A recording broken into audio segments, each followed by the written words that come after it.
నమస్కారం సార్, నా పేరు వెంకటస్వామి. వెంకటస్వామి అంటారు నన్ను. వనపర్తి మాది, జిల్లా వనపర్తి. మాది అర్జన్వాడ. నేను 2001 నుండి సీపర్గా ఆర్డీఓ ఆఫీస్లో పనిచేస్తున్నా సార్. 500 అకౌంట్ చేస్తుంటా. 500 అకౌంట్ మొన్న ఆయన తేజలాల్ పవర్ సింగ్ పెంచినాక రెగ్యులేట్ చేయమని అడిగినాం సీఎం గారిని. లెటర్ పెడితే చేస్తామని రిపోర్ట్ తయారు చేసిండు. బడ్జెట్ వచ్చినప్పుడల్లా ప్రతి సంవత్సరం ఇట్లే 3 నెలలకు ఒకసారి, 4 నెలలకు ఒకసారి ఈ సార్ని అడుగు, ఆ సార్ని అడుగు, అందరు కాలు మొక్కిన వల్ల ఇయ్యరు బిల్లు. నెల పోయిన 10 తారీఖు 20 తారీఖు వేస్తారు. మళ్ళీ 2 నెలలు అయినాక వస్తుంది జీతాలు. ఇబ్బంది సార్, ఆడుకుంటే ఇష్టం చేయలేకుంటలేదు. నేను చేయబట్టి ఆఫీస్కి వచ్చినప్పటి నుండి చేస్తున్నా. 21 సంవత్సరం అవుతుంది. 2021 లెక్కిన ఇంకా పర్మనెంట్ చేయాలి. పర్మనెంట్కు లెటర్ పెట్టింది మేడం ఆర్డీఓ గారు. లెటర్ పెట్టిండ్రు, లెటర్ రాస్తున్నారు, సీసీఎల్కి రాస్తున్నారు. సీసీఎల్ వాళ్ళు కలెక్టర్ రాయాలని వాళ్ళకి లెటర్ రాసిండ్రు. ఆయన పేరు నాకు వస్తలేదు. ఓట్లు అప్పుడు ఎవరో ఎమ్మెల్యేలు ఉంటారు కదా సార్, ఎమ్మెల్యేలు ఇచ్చి కొంచెం మొక్కుంటుంది చూడు, ఆఫీసులో ఉంటాడు ఆయన.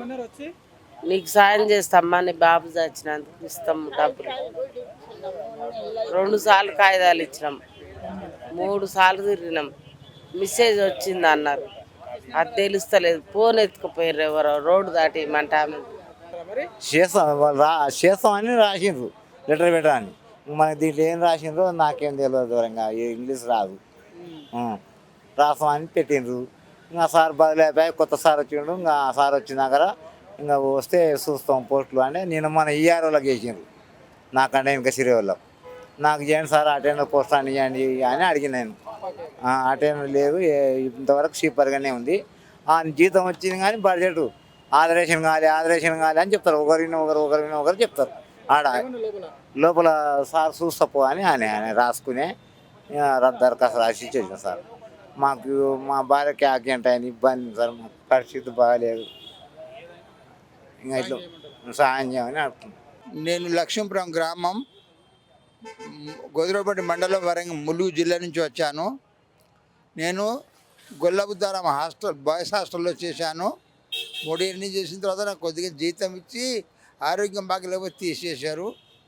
మళ్ళీ నియమించుకోండి మరి చేసా. 3 ఏళ్ళు అంటే తిరిగాను, చాలా తిరిగాను. వాళ్ళు పట్టించుకోలేదు. ఇక ప్రజారాజ్యానికి వచ్చి, ప్రజా దర్బార్కి వచ్చి, ప్రజావాణికి వచ్చి నేను ఇచ్చాను. డిసెంబర్ 8 తారీఖు ఇచ్చాను. సరే, నాకేం రిప్లై రాలేదు. మళ్ళీ ఇది 2వ సారి ఇచ్చాను. చూద్దాంలేండి అన్నారు. అంతే. నా జాబ్ నాకు ఇచ్చి దయచేసి ముఖ్యమంత్రిని మనవి చేస్తున్నాము, మమ్మల్ని నియమించుకోవాలి. కంటిన్యూ మా పేద కుటుంబము, ఏజెన్సీ వాళ్ళము, కులం కూడా మాది లంబాడా కాబట్టి మేము చాలా ట్రైబల్లో ఉన్నాం. మేము ఆర్థిక పరిస్థితిలో ఉన్నాం కాబట్టి మా జాబ్ మాకు ఇచ్చి నియమించుకోవాలని ప్రార్థన. మేము 30 సంవత్సరాల నుంచి షాప్ నడిపిస్తున్నాము. అయితే ఆల్ ఆఫ్ ఏ సడన్ అతను వచ్చేసి మొత్తము మేము అక్కడ పని చేస్తుండగా మా లక్షల రూపాయల మెటీరియల్ ఉండగా అక్కడ వచ్చేసి మొత్తం ఇరగొట్టేసి వెళ్ళిపోయింది. అతను ఇరగొట్టిపోయి మేము పోలీస్ స్టేషన్లో కంప్లైంట్ చేసినాం. ఏంటి ఇతను ఎవరో వచ్చిండు ఇలా ఇరగొట్టిపోయిండు, మాకు అసలు ఎవరితో కరెక్ట్ తెలియడం లేదు, ఇతను వచ్చి ఇరగొట్టేసి వెళ్ళిపోయిండు మొత్తము. అయితే కంప్లైంట్ వేస్తే అతను మీ ఓనర్ రెంట్కుంటున్నాం మేము, మీ ఓనర్ ఇరగొట్టిండు అని చెప్పిండు. మరి మీరు ఇరగొట్టిండు, మరి మా మెటీరియల్ మా డబ్బులు ఎవరు ఇస్తారు అని మేము అడిగినాం. అదే కేసులో మేము 10 సంవత్సరాల నుంచి తిరుగుతున్నాము. మాకు అప్పట్లోనే 10 లక్షల రూపాయల మెటీరియల్ అంతా పాడు చేసేసిండు అతను. మాకు డబ్బులు ఇవ్వండి, మరి 10 లక్షల రూపాయలు మరి ఎవరిస్తారు డబ్బులు అని అడుగుతుంటే ఇప్పటి వరకు చేయడం లేదు. లేదు, ఏం చెప్పలేదు. ఆల్ ఆఫ్ ఏ సడన్ వచ్చేసి అతను మొత్తం కులగొట్టేసి వెళ్ళిపోయాడు. ఏమో తెలియదు. అతను ఇష్టం వచ్చినట్టు చేస్తున్నాడు, ఇష్టం వచ్చినట్టు ప్రవర్తిస్తున్నాడు. లీజ్ ఉన్నది, రెంట్ కంట్రోల్లో కేసు ఉన్నది, అన్నీ ఉన్నాయి. అన్నీ క్లియర్గా రెంట్ పే చేస్తున్నాం మేము. నేను లేకుండా నేను కొద్ది పని మీద వెళ్ళాను. అతను వచ్చేసి మొత్తము షాప్ అంతా డెమాలిష్ చేసిపోయాడు. మొత్తం మేము వర్కింగ్ చేస్తున్నాం, మా పని వాళ్ళు ఉన్నారు, అందరు ఉండగానే వాళ్ళందరినీ బయటికి దొబ్బేసి తను అంతా పడగొట్టేసి వెళ్ళిపోయాడు. అప్పుడు నేను వచ్చి చూసిన తర్వాత నేను పోయి పోలీస్ స్టేషన్లో కంప్లైంట్ చేసినాను, ఇలా చేసిండు అని చెప్పి. 10 ఇయర్స్ అవుతుంది ఇప్పటికి. 10 సంవత్సరాలు నేను తిరుగుతూనే ఉన్నా కోట్ల చుట్టూలలో, పోలీస్ స్టేషన్ల చుట్టూలలో. ఏమంటలేదు, ఎవరు చేయడం లేదండి, వాళ్ళకు నిర్లక్ష్యం ఎవరికి చేయడానికి, అలా ఉంది. ఇది దాని డీటెయిల్స్ మొత్తం.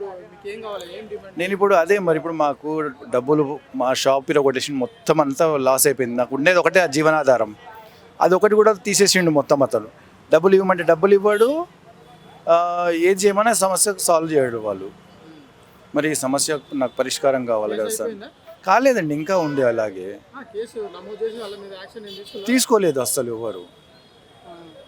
హైకోర్టులో ఉంది కేసు, సివిల్ కోర్టులో ఉంది, ఈ కోర్టుల చుట్టూ తిరుగుతున్నాను నేను. అయినా కూడా ఎవ్వరు పట్టించుకోరు.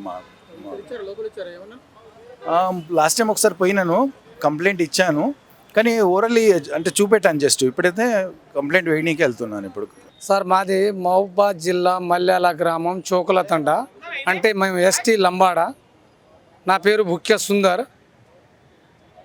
గురుకులంలో పిల్లలు 5వ తరగతి పిల్లలు గురుకులంలో ఎగ్జామ్ రాసిర్రు, ఏకలవ్యలా రాసిర్రు, గురుకులంలో రాసిర్రు, కానీ షీట్లు రావలేదు. మా పిల్లలు పాస్ కాలేదని మాకు ఎక్కువ మార్కులు తక్కువ మార్కులు తెలియదు. పిల్లలు చాలామంది అయితే అట్నే తిరుగుతారు. మేము ఒక 10 మంది పిల్లలతో సీట్ కావాలని వచ్చినాం. అక్కడ RC madam, Mahabubabad RC madam చెప్తే మాకు సీట్లు లేవని అట్లా పంపిస్తుంది. అందుకే ప్రెజర్లో మన భవనంలో ఇట్లా మేము సీట్లు కల్పించాలని మేము వచ్చినాం. మాకు సీట్లు కూడా లేవు అంటారు. ఇప్పుడు మా ఎస్టీ ఎస్సీ పిల్లలకు మాత్రం ఒక మండలానికి ఒక 2 గురుకులాలు వేసి కొత్తవి కట్టించి మా పిల్లలను జాయిన్ చేసుకోవాలని కోరుకుంటున్నాం. మా పిల్లలు మా తండలో ఒక 15 మంది పిల్లలు అట్నే తిరుగుతారు, సీట్ రాక. వాళ్ళ పేదోళ్ళ పిల్లలు, వాళ్ళకు భూమి లేదు, జాగ లేదు. ఇప్పుడు చదివాలంటే ప్రైవేట్లో చదివాలంటే ఉన్నది, కానీ ఇప్పుడు గవర్నమెంట్ స్కూల్లో అంటే అంత చిల్లరగా తిరిగి అంత బయట తిరుగుతారు, అంత పట్టించుకుంటలేరు. అందుకే ఎమ్మెల్యేలకు చెప్తే ఎమ్మెల్యే గారు ఏమని చేస్తాను నేను, అక్కడ సీట్ లేదని ఎమ్మెల్యే గారు అంటారు. కాబట్టి మాకు మండలానికి ఒక 2 గురుకులాలు వేసి, ఏకలవ్య కానీ గురుకులాలు కానీ ఇంకా మండలానికి 2-3 వేయించి కొద్దిగా మేము ఎస్టీ కాబట్టి కొద్దిగా మాకు కూడా పట్టించుకొని మాకు ఇంకా గురుకులాలు కట్టియాలని కోరుకుంటున్నాం.